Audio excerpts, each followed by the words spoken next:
Castor, raconte-nous une histoire.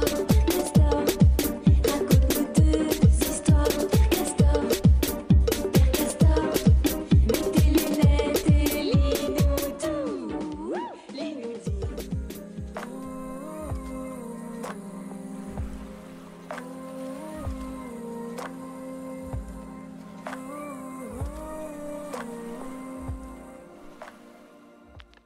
Hey yo l'équipe, ravi de vous retrouver aujourd'hui pour cette nouvelle vidéo. Et aujourd'hui, j'ai une nouvelle colonie. Comme vous le voyez, c'est une jolie colonie de 200-250 ouvrières environ.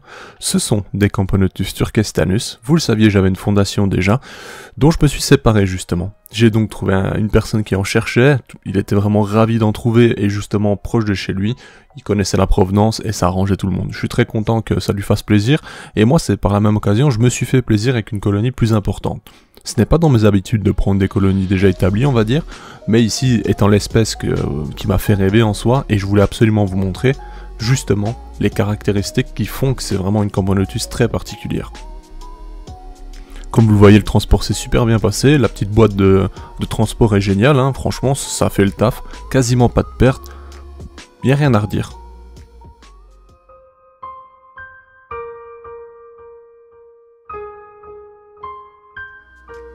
Voici donc le nouvel habitat, hein, donc une cuve de chez Ant Center, vous le voyez.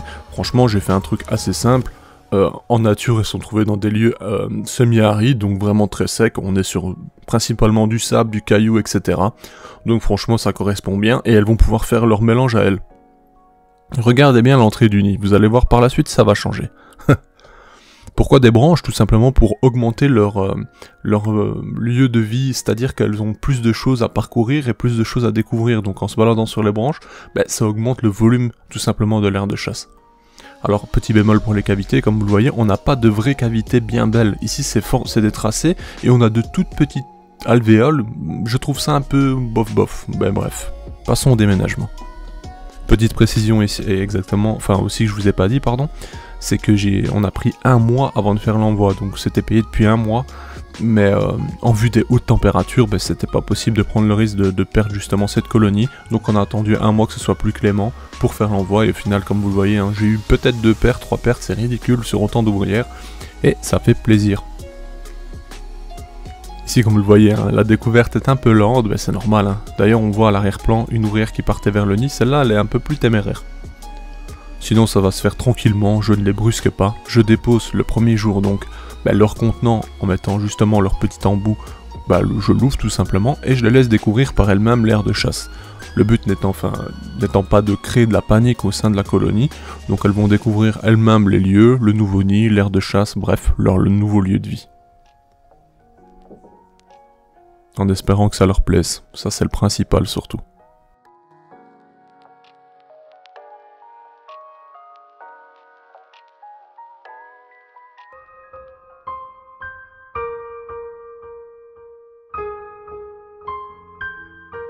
Après, justement, quelques heures, je me suis dit que j'allais sortir les tubes pour forcer un peu les dernières qui ne voulaient pas bouger, à se déplacer et rejoindre la colonie qui est déjà installée dans le nouveau nid justement.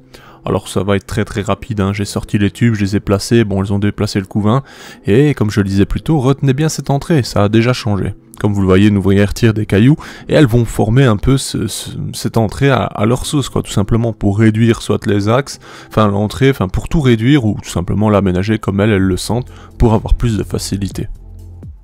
Franchement, c'est hyper intéressant parce que elles sont à peine arrivées, elles s'installent déjà et elles ont déjà vraiment des rôles bien attribués, on va dire. Certaines vont chercher de la nourriture, d'autres s'occupent justement de gérer l'entrée. On a toujours 1 ou 2 ouvrières qui gardent ce trou justement. C'est l'organisation chez les fourmis, c'est complètement dingue.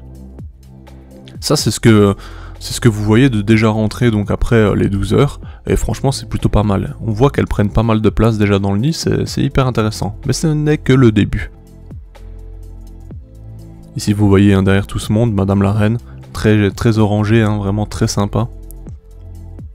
Aucun doute hein, sur Camponotus turkestanus pour le coup.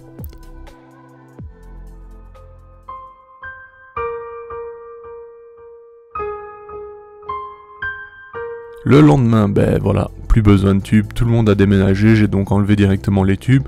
J'ai enlevé les restes de papier aussi, hein, parce qu'il y avait quelques petits papiers qui traînaient que j'avais laissés, tout simplement parce qu'il y avait leurs odeurs, etc. J'ai installé une jelly aussi, donc ici c'est une gelée au melon. Bon, ça les jellies c'est un peu le débat, certains disent oui, certains disent non, certains ont eu des problèmes avec, c'est bien possible. Personnellement, bon, pour l'instant ça va, donc on y va tranquillement. J'ai mis également un peu de liquide que j'ai créé moi-même, enfin vous savez, hein, je vous ai déjà montré pas mal de recettes, il y en a des centaines à faire au final, mais bon, ici je vous avoue qu'elles ont préféré la gelée limite, bon, pourquoi pas.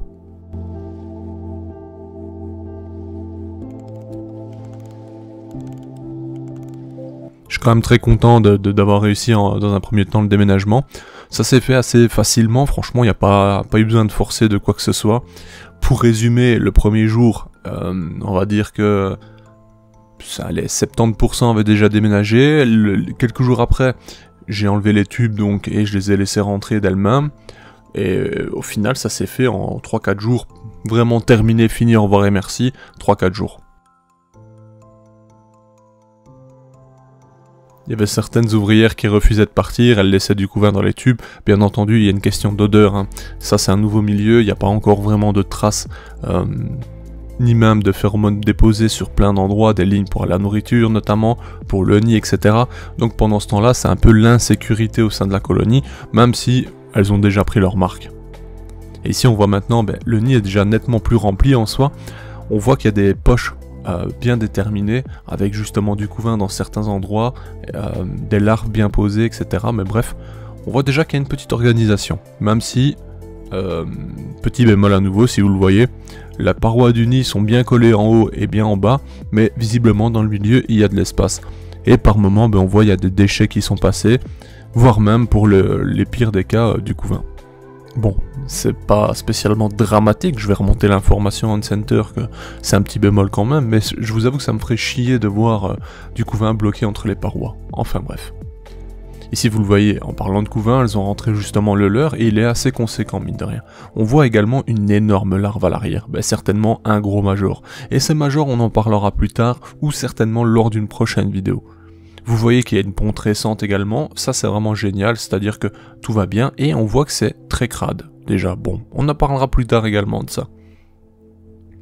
Ici vous voyez un très beau major d'ailleurs, je vous avais déjà parlé de leur particularité, c'est que chez Camponotus turkestanus, c'est une espèce de Camponotus qui génère des majors plus grands que la reine. Et vous allez le voir dans les images un peu plus tard. J'ai un major qui, franchement, à côté de la reine, c'est vraiment un monstre. Mais ça on verra. Bref, à l'image justement ma magnifique reine, très orangée, franchement magnifique, c'est ce qui fait leur charme également, hein. Les Camponotus turkestanus sont vraiment superbes, les Fetchenkoi aussi, on a des morphes d'ailleurs chez Fetchenkoi, pardon, qui s'en rapprochent un minimum. Bon, il y a toujours un peu plus de côté obscur, etc.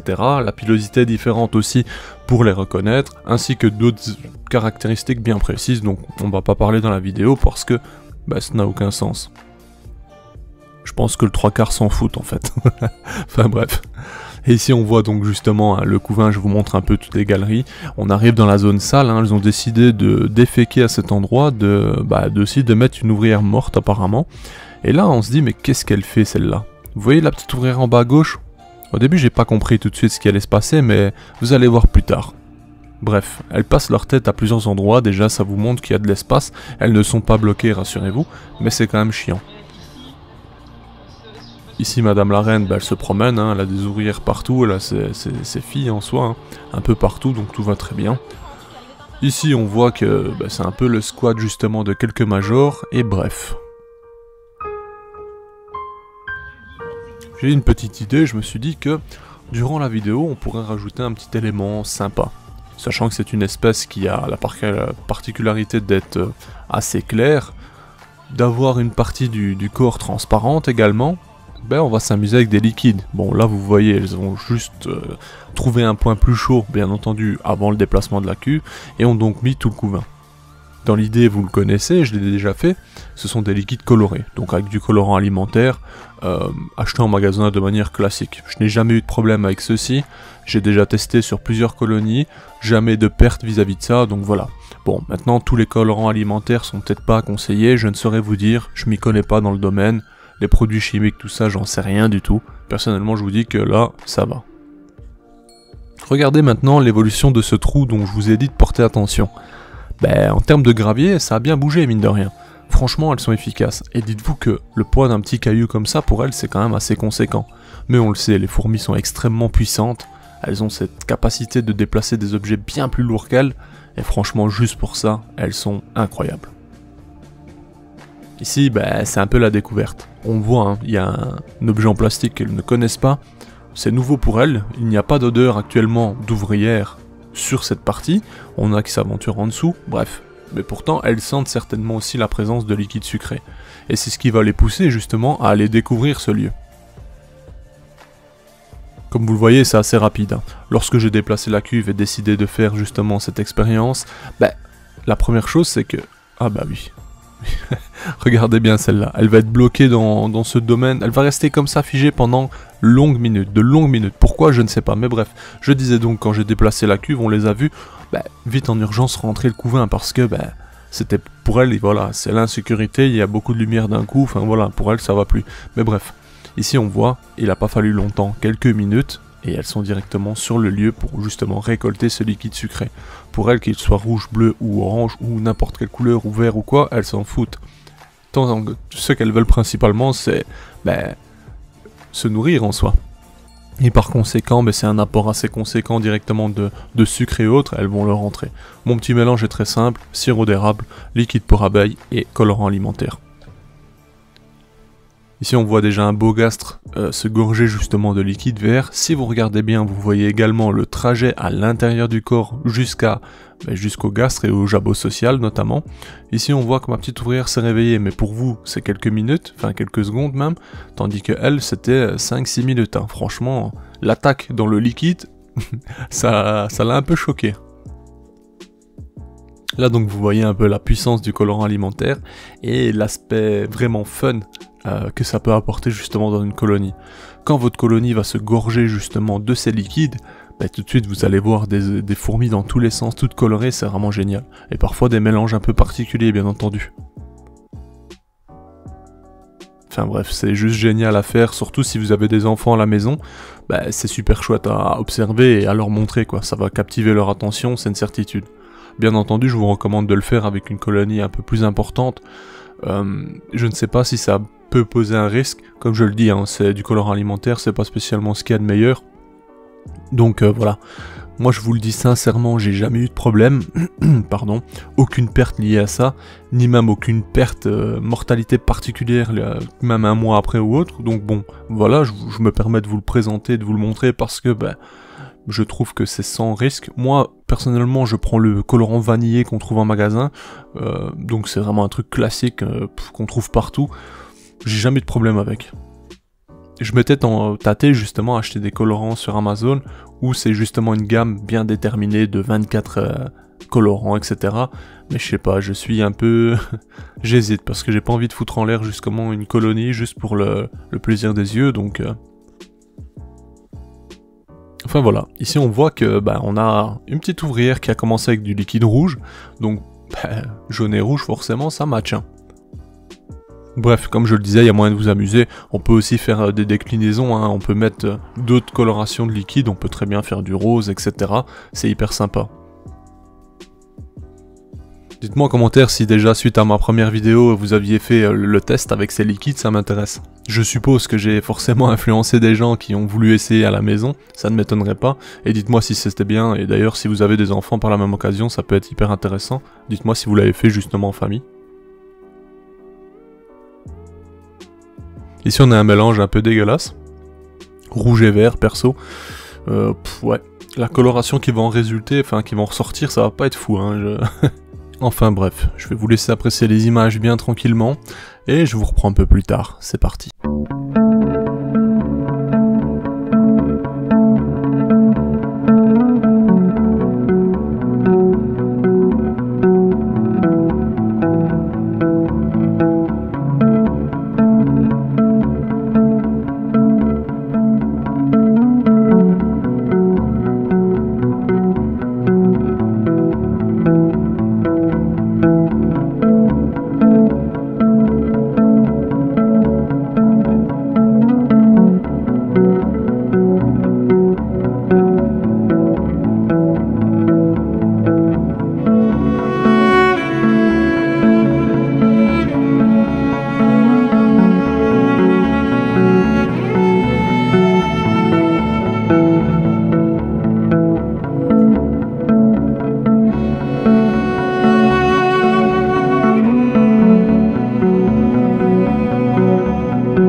2 jours plus tard, on voit donc le mélange de couleurs dans les gastres un peu partout justement au sein de la colonie, et ouais, ça creuse, ouais.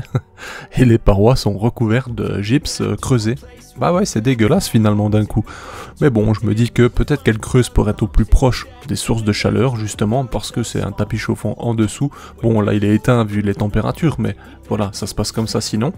Et je me dis que si elles me font une belle cavité bien propre là en dessous, bah pourquoi pas au final. Ça agrandit le nid, moi ça m'évite d'en racheter un trop vite, et bon, si ça leur fait plaisir après tout. C'est leur vie, non? Sur ce, merci d'avoir regardé la vidéo l'équipe, on se dit à bientôt pour de nouvelles aventures, bye.